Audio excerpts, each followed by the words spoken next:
नमस्कार, capital TV देख रहे हैं आप। मैं हूं आपके साथ पूजा। ब्रेकिंग नाउ में बड़ी खबर आपको बता रहे हैं। दिग्विजय सिंह के थैंक यू जर्मनी वाले स्टेटमेंट पे जमकर बवाल हो रहा है।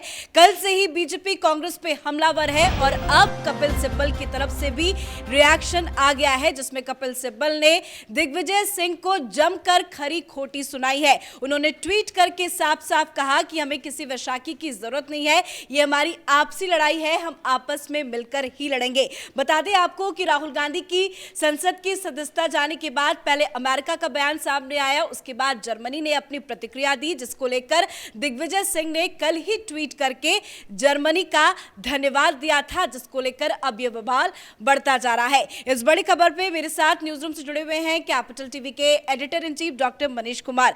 कपिल सिब्बल ने अचानक से दिग्विजय सिंह को इस तरह से क्यों फटकार लगाई? देखिए, पहले यह समझना जरूरी है कि क्यों ये बहुत बड़ी खबर है और कांग्रेस पार्टी में इस वक्त बाकायदा इमरजेंसी मीटिंग कराई जा रही है कि अब हम क्या करें, क्योंकि ये कपिल सिब्बल ये कोई एक मात्र राज्यसभा के सांसद नहीं है। ये कांग्रेस पार्टी में उस ग्रुप को लीड कर रहे थे जिसे कहा जाता था G22, और राहुल गांधी ने उनको प्रताड़ित किया। वो कांग्रेस छोड़ के बाहर आए और समाजवादी पार्टी के समर्थन से वो राज्यसभा के सांसद बने। अब उनका रोल क्या है इन सारी चीज़ों में? आपको याद होगा कि विपक्षी एकता के लिए एक मीटिंग की गई थी, जो मीटिंग कपिल सिब्बल के घर पे।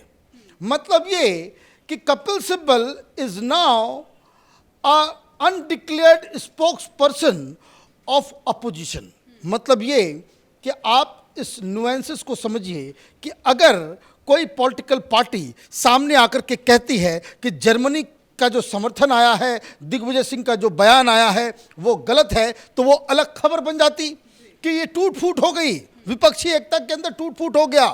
तो कोई भी विपक्षी दल जो यूपीए के साथ है वो इस फैसले से नाराज है, लेकिन ये नाराजगी सार्वजनिक नहीं किया जा सकता, क्योंकि इसका रेमिफिकेशन ये होगा कि बीजेपी बोलेगी विपक्ष टूट गया, इस मसले के ऊपर राहुल गांधी अकेले पड़ गए। तो इसलिए कपिल सिब्बल को आगे किया गया। बयान एक दिन पुराना है, लेकिन आज जो रिएक्शन हो रहा है इसका मतलब साफ है कि तमाम विपक्षी पार्टियों के एक अनडिक्लेयर्ड प्रवक्ता कपिल सिब्बल ने सामने आकर के ये कहा है कि कांग्रेस पार्टी जिस राह पे चल रही है वो ठीक नहीं है, हमें किसी भी वैसाखी की जरूरत नहीं है। ये वैसाखी का मतलब क्या है? ये सीधे सीधे अटैक है राहुल गांधी के ऊपर कि आप विदेश से सहायता मांग रहे हो, आप विदेश को कह रहे हो कि हिंदुस्तान की डेमोक्रेसी कमजोर हो रही है, आप उसमें इंटरवीन करो। तो एक तो पहला बयान ये कि हमें किसी वैसाखी की जरूरत नहीं है, और दूसरा कि किसी भी इंटरनेशनल विदेशी इंटरवेंशन से कोई भी शख्स, कोई भी देश, कोई भी मुल्क, कोई भी एजेंसी, कोई भी ऑर्गेनाइजेशन जो विदेश में ऑपरेट कर रहा है उसको हिंदुस्तान के राजनीति में लेकर के आना ये भी उचित नहीं है। कहने का मतलब ये है, कांग्रेस पार्टी को दो टूक तमाम विपक्षी पार्टियों ने कह दिया कि इस मसले में हम आपके साथ नहीं हैं। क्यों? क्योंकि लोग तो राहुल गांधी को शेर आया शेर आया शेर आया कर रहे हैं, राहुल गांधी को बता रहे हैं। अभी तो मैं देख रहा हूँ सोशल मीडिया पे वो ट्रेंड चल रहा है कि जिसने अपने घर को सब कुछ ये कर दिया वो कर दिया। अरे बाबा, राजनीति कर रहे हो कि खेल चल रहा है? गुड़गांव के अंदर राहुल गांधी के नाम से दो फ्लैट नहीं है क्या?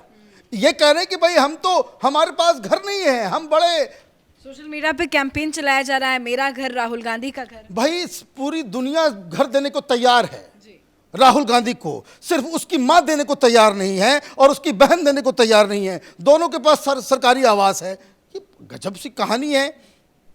भाई मां तो अकेली रहती है, बेटा भी शादीशुदा नहीं है, आप मां के साथ रह सकते हो, बहुत बड़ा बंगला है, वो भी टाइप 8 है, तो माँ के अलावा पूरी दुनिया देने को तैयार है। ये अजीबोगरीब माँ बेटे का रिश्ता है भाई, कि बेटे से घर छीना जा रहा है और माँ कुछ बोल ही नहीं रही है। तो ये खैर अलग कहानी है, लेकिन जो मूल बात है वो ये है कि कांग्रेस पार्टी की हरकतों से, कांग्रेस पार्टी के खेल से ये तमाम विपक्षी पार्टियां अब सतर्क हो गई हैं। एक बयान आया किसका बयान आया? जो वामपंथी गुट जो है, जो वाम मोर्चा है, उसके सबसे बड़े लीडर डी राजा का। डी राजा ने क्या कहा? डी राजा ने कहा कि अगर कांग्रेस पार्टी को प्रधानमंत्री मोदी से लड़ना है और विपक्षी पार्टियों का अगर उनको समर्थन चाहिए तो it must be done at state level. आप ये समझिए, ये अलायंस नेशनल लेवल की नहीं होगी। हर राज्य के जो अलग अलग पॉलिटिकल पार्टीज हैं उसके जरिए ही, उसके साथ कोऑर्डिनेट करके ही आप एक नेशनल अलायंस कर सकते हैं। मतलब ये कि राहुल गांधी से वाम मोर्चा की तरफ से ये कहा गया कि आपको अगर दिल्ली में सरकार बनानी है, मोदी से लड़ना है, तो केरला आपको छोड़ना होगा, आपको बंगाल छोड़ना होगा, बिहार में आपको सब कुछ आरजेडी के हाथ सौंपना होगा, यूपी में आपको सब कुछ समाजवादी पार्टी के को सौंपना होगा, आपको हर जगह कॉम्प्रोमाइज़ करना पड़ेगा जहाँ जहाँ आप अकेले लड़ रहे हो। तो कहने का मतलब क्या है कि राहुल गांधी, सोनिया गांधी, इन लोगों ने जो स्ट्रेटजी बनाई कि हम लीगल रिकोर्स पे नहीं जाएंगे, हम सूरत कोर्ट के फैसले को चैलेंज नहीं करेंगे, 1 महीने का वक्त है, 1 महीने तक हम राजनीति करेंगे, और राजनीति ऐसी कि जिसमें राहुल गांधी को हम बिल्कुल एक मसीहा और एक दीनहीन प्रताड़ित लीडर जिसके पीछे मोदी पड़े हुए हैं, मोदी डर गए हैं, मोदी आंख नहीं मिला सकते, एक शेर है, ये प्रोजेक्ट करके कांग्रेस पार्टी ये खेल खेलना चाह रही थी कि 2024 में राहुल गांधी इस मुद्दे को लेकर के एक सर्वमान्य चेहरा बन जाए। इसी को आज झटका लगा है, और इसीलिए जो कपिल सिब्बल का जो बयान है, उनका जो ट्वीट है, इसलिए ये इंपॉर्टेंट है और बड़ी खबर है, क्योंकि ये अकेले नहीं हैं। He is speaking on behalf of all the 18 UPA parties जो खड़गे साहब के घर डिनर पे मौजूद थे। मतलब ये जो बयान आया है वो एकाएक नहीं आया है, बिल्कुल प्लानिंग के तहत इस तरह की ट्वीट सामने आई है। तो क्या अब दिग्विजय सिंह माफी मांगेंगे? देखिए, कोई माफी नहीं मांगा जाएगा, कोई कुछ नहीं किया जाएगा। इस पूरे मसले से कांग्रेस पार्टी अलग थलग पड़ जाएगी।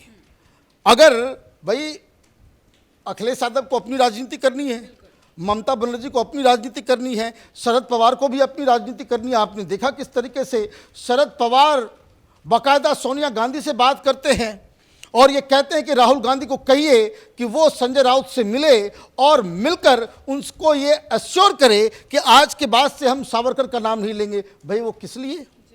वो इसलिए क्योंकि शरद पवार के सामने एक बड़ी चुनौती ये है कि महाराष्ट्र के अंदर उनका जो एमवीए है वो बरकरार रहे। आप सावरकर को गालियां देंगे तो उद्धव ठाकरे के पास कोई ऑप्शन नहीं होगा, वो बाहर निकल आएंगे। तो वो अपने महाराष्ट्र की राजनीति को साधने के लिए उन्होंने दबाव डाला राहुल गांधी के ऊपर, और राहुल गांधी को माफ़ी मांगनी पड़ी, ये एश्योर करना पड़ा, ये कहना पड़ा कि भाई अब हम सावरकर का नाम नहीं लेंगे। तो कहने का मतलब ये है कि हर पार्टी अपने सेल्फ इंटरेस्ट में फैसला करेगी। ये कोई बेवकूफ़ी होगा कि जो अपने हित को नज़रअंदाज करके आप राहुल गांधी को प्रधानमंत्री बनाने के चक्कर में, जबकि ये सारे लोग जान रहे हैं कि राहुल गांधी अगर चेहरा बन गया तो मोदी के लिए कोई प्रॉब्लम ही नहीं है। तो ये जो ट्वीट है वो इसलिए बहुत ज़्यादा इम्पॉर्टेंट है क्योंकि Kapil Sibal is the voice of United opposition minus Congress party, और कांग्रेस पार्टी को ये बात समझना पड़ेगा कि ये आप अपनी, मैं आपको एक बात और बताऊं कि उस मीटिंग के दौरान जब खड़गे साहब के यहाँ वो जो डिनर पार्टी हुई उसमें सारे लोगों ने कांग्रेस पार्टी को सोनिया गांधी के फेस पे ये कह दिया, ये हिदायत दे दी कि अगर आपको कुछ भी करना हो, आप अपने मन से प्लान नहीं करेंगे, बाकायदा तमाम जो विपक्षी पार्टियां हैं उसके साथ कोऑर्डिनेट करेंगे, और अगर आप ऐसा नहीं करते हैं, आप अपना राग अपनी डफली अलग बजाएंगे, तो फिर हम भी स्वतंत्र हैं। और इसका यही एक एग्जाम्पल है कि इन्होंने जो तमाम विपक्षी पार्टियां हैं, इन्होंने कपिल सिब्बल को आगे किया और ये इंश्योर किया कि उस ट्वीट के ऊपर बाकायदा टेलीविजन चैनलों पर जिक्र हो और कांग्रेस पार्टी को ये समझ में आ जाए कि खेल इतना आसान नहीं है। हम राहुल गांधी के पीछे पीछे नहीं चलेंगे और अगर चलना पड़ा भी तो हम अपनी शर्तों पर चलेंगे। धन्यवाद जानकारी के लिए। तो जाते जाते वो दोनों ही ट्वीट आपको दिखा रहे हैं। पहला ट्वीट देखिए, ये दिग्विजय सिंह का है कि जब कल जर्मनी की तरफ से प्रतिक्रिया आई तो दिग्विजय सिंह ने जर्मनी को ट्वीट करके धन्यवाद दिया। तो वहीं आज ठीक एक दिन के बाद अब कपिल सिब्बल की तरफ से इस पूरे मामले में रिएक्शन आया है और उन्होंने साफ तौर से ये मैसेज देने की कोशिश की गई है कि हमें विदेशी हस्तक्षेप की जरूरत नहीं है। उनके इस ट्वीट के बाद जमकर बवाल हो रहा है। इस बड़ी खबर में मेरे साथ फिलहाल इतना ही। कैमरा पर्सन रवि के साथ मैं पूजा, कैपिटल टीवी।